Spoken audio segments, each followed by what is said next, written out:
പുതിയൊരു വീഡിയോയിലേക്ക് എല്ലാവർക്കും സ്വാഗതം. ഇത് കണ്ടോ, പെട്ടെന്ന് ഉണ്ടാക്കാൻ പറ്റിയൊരു കറിയാണ് കേട്ടത്. ഇത് നമുക്ക് ഗ്യാസില്ലെങ്കിൽ ഉണ്ടാക്കാം. ഗ്യാസില്ലെങ്കിൽ ഉണ്ടാക്കുമ്പോൾ കടുക് വറക്കേണ്ട ആവശ്യമില്ല കേട്ടോ. പെട്ടെന്ന് ഉണ്ടാക്കാൻ പറ്റിയ ഒരു അടിപൊളിയാണ്. കണ്ടോ? അപ്പോൾ വീഡിയോയിലേക്ക് പോവാം. അതെങ്ങനെ ഉണ്ടാക്കാൻ നോക്കാം. അപ്പോൾ അതിനായിട്ട് ആദ്യം വേണ്ടത് ഇതുപോലൊരു കുക്കുംബറാണ്. കുക്കുംബർ 1-2 ഒക്കെ എടുക്കാം കേട്ടോ. പിന്നെ വേണ്ടത് പച്ചമുളക്, ഒരു കഷ്ണം ഇഞ്ചി നമുക്കൊന്ന് മുറിച്ചെടുക്കാം. പിന്നെ വേണ്ടത് തേങ്ങ, കുറച്ച് തേങ്ങ എടുത്തിട്ടുണ്ട്. പച്ചമുളക് നമ്മുടെ ഇഷ്ടത്തിന് ഇട്ട് കൊടുക്കുക. പെട്ടെന്ന് നമുക്ക് ദോശയ്ക്ക് കഴിക്കാം, അത് ഇഡ്ഡലിക്ക് കഴിക്കാം, അല്ലെങ്കിൽ ചോറിലേക്ക് കഴിക്കാം. പെട്ടെന്ന് ഗ്യാസ് പോയാലും നമുക്ക് ഇതുപോലെ ഒരു കറി വെച്ചാലൊക്കെ അഡ്ജസ്റ്റ് ചെയ്ത് കഴിക്കാം.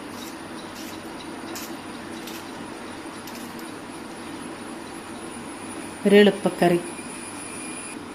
ഇതാ, അപ്പോൾ ഇത്രയും സാധനങ്ങൾ എടുത്തിട്ടുണ്ട്. നമുക്കൊരു മിക്സിയുടെ ജാറിലേക്ക് ഇട്ട് കൊടുക്കാം കേട്ടോ.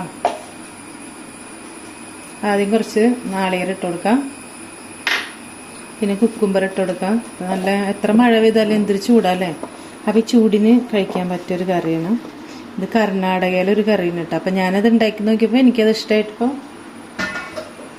ഞാനിപ്പോൾ ഒരു വീഡിയോ ഇടുന്നുള്ളൂ. ഇനി ഇതിലേക്ക്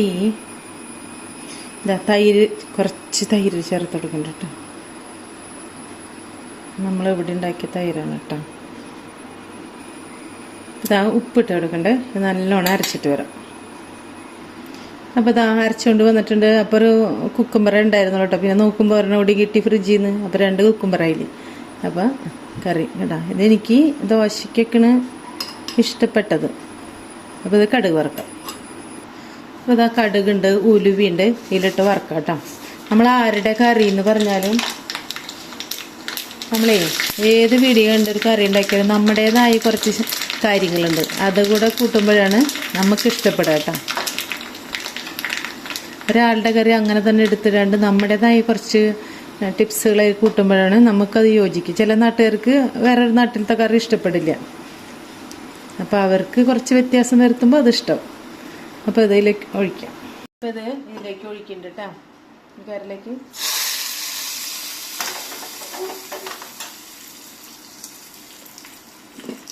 ഇതാ അടിപൊളിയാണ്. അല്ലോ, നമ്മുടേതായ കുറച്ച് രീതികൾ മാറ്റുമ്പോഴാണ് നമുക്കത് ഇഷ്ടപ്പെടുള്ളൂ കേട്ടോ. അല്ലാണ്ട് വേറൊരു നാട്ടിലെ കറി നമുക്ക് പെട്ടെന്ന് ഇഷ്ടപ്പെടുന്നില്ലല്ലോ. അപ്പോൾ ഈ കറിക്ക് ഇതാ മുളക് കൂട്ട കഴിക്കണം എന്നാണ് പറയണത്. ഇത് തൈര് മുളകാണ് കേട്ടോ, ഞാൻ വറുത്തതാണ്. ഇതാണ് ഇതിലേക്ക് ടേസ്റ്റ്. അപ്പോൾ അടിപൊളിയാണ്. വീഡിയോ കണ്ട് ഇഷ്ടമായാലും ഒന്ന് ലൈക്ക് ചെയ്യാനും കമൻറ്റ് ചെയ്യാനും സബ്സ്ക്രൈബ് ചെയ്യാനും മറക്കരുത്. പുതിയ വീഡിയോയുമായിട്ട് വീണ്ടും വരാം.